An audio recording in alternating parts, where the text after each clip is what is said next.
I'm Marcus Walker, I'm from Imperial, and I'm doing a PhD in synthetic biology. Maybe I should say Imperial College London. Imperial sounds a bit weird. Hi, I'm Marcus Walker. I'm doing a PhD in synthetic biology at Imperial College London. I sort of worked a bit with designers over my PhD, sort of trying to take in components of my own work and how that could be applied in a physical application. And so I'm personally very interested in how we can take synthetic biology and combine that with design. I think we have a lot of challenges currently in the world in terms of sustainability, and fashion designers, as part of the textile industry currently makes a lot of issues. It's a very unsustainable practice, and so a lot of these students are now trying to find sustainable practices for their own work, and synthetic biology could be an essential component of that. So it's very important that they're actually acquainted with how biology could potentially replace current industrial processes that they're used to. It's like, maybe as a fashion designer you won't be very well acquainted with the actual chemical process involved in making petrochemical-based dyes, but you certainly may use them. And so it's important you actually have a sense of where that material is coming from and how it's coming into being.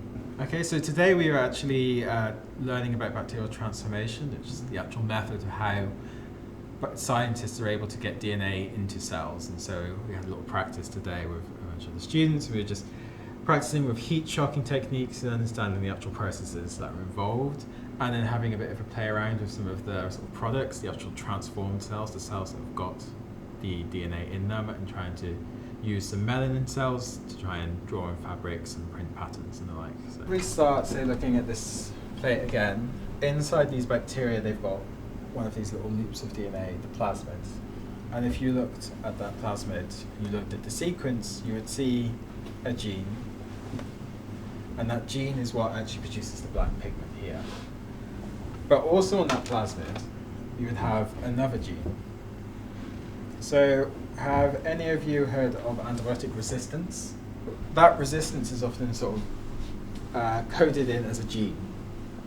And so what we can do is that if we have a gene that allows a bacteria to survive exposure to an antibiotic, if we then take a plasmid that has that gene on it, and we put that into that bacteria, and then we take those bacteria and put them into an environment with that antibiotic, only the bacteria that actually have that plasmid will survive.